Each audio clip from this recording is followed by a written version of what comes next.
ఓం నమ శివాయ. అందరికీ నమస్కారం అండి.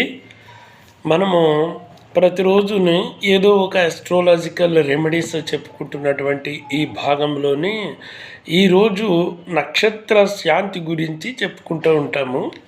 ఏమిటయ్యా అంటే ప్రతి వ్యక్తికి కూడా ఒక రాశి, అలాగే ఒక నక్షత్రము, అలాగే ఒక డేట్ ఆఫ్ బర్త్ ప్రకారంగా వచ్చినటువంటివి, పేరును బట్టి వచ్చినటువంటివి, నక్షత్రము, గోత్రము, ఇవన్నీ కూడా మానవ జీవితంలోని వైబ్రేట్ అవుతూ ఉంటాయి.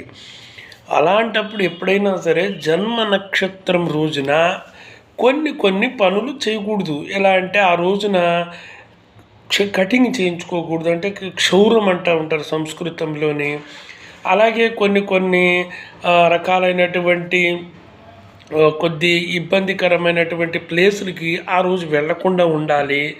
అలాగే వీలైనంత వరకుని ఆ రోజున జన్మ నక్షత్రం ఉన్న రోజున ఏదో ఒక గుడికి వెళ్ళి కొద్దిగా అర్చన చేయించుకోవడము, లేకపోతే మీ అంతటి మీరే ఏదో పూజ చేసుకోవడము, ఒక దీపారాధన వెలిగించుకోవడము. ఆ నక్షత్రాన్ని ఇప్పుడు సపోజ్ అశ్విని నక్షత్రం నుంచి భరణి నక్షత్రం దాకా 27 నక్షత్రాలు ఉంటాయి. పుట్టినప్పుడు ఏదో ఒక నక్షత్రం ఉంటుంది, ఏదో పాదము, నక్షత్ర పాదము, ఇవన్నీ ఉంటాయి. కాబట్టి ఆ నక్షత్రం రోజున ఏదో దానం చేయడము, అలాగే ఏ గుడికి వెళ్ళి పూజ చేసుకోవడము, అలాగే ఆ రోజున నక్షత్ర శాంతిలాగా ఇంట్లో దీపారాధనలు అయ్యి చేసుకోవడము, ఇవన్నీ కూడా ఎంతో గొప్ప విషయంగా పరిగణించబడుతూ ఉంటుంది. నక్షత్ర ధరతే పాపం అంటూ ఉంటారు. అంటే నక్షత్రాలు పాపాలని పోగొడతాయని అర్థం సంస్కృతంలోని. అంటే ఎన్ని రకాలు ఉంటాయంటే మన జీవన విధానంలోని మన వంశాల నుంచి ఉన్న కొన్ని ఉంటాయి, మన పూర్వజన్మాల నుంచి కొన్ని ఉంటాయి. మనకు తెలిసి కూడా కొన్ని పాపాలు మనంతటి మనం చేయడం జరుగుతూ ఉంటుంది. ఇలాంటివన్నీ కూడా ఆ నక్షత్ర శాంతి వల్ల పోతూ ఉంటుంది.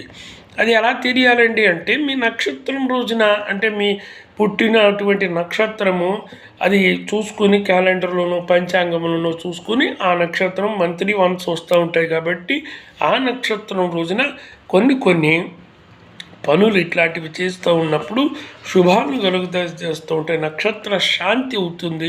అన్ని రకాల కూడా మంచి వైబ్రేటెడ్ అయ్యే అవకాశము ప్రాప్తమవుతుంది అన్నమాట. ఇలాంటి ఫాలో చేయండి, మంచిదండి. ఓం నమ శివాయ.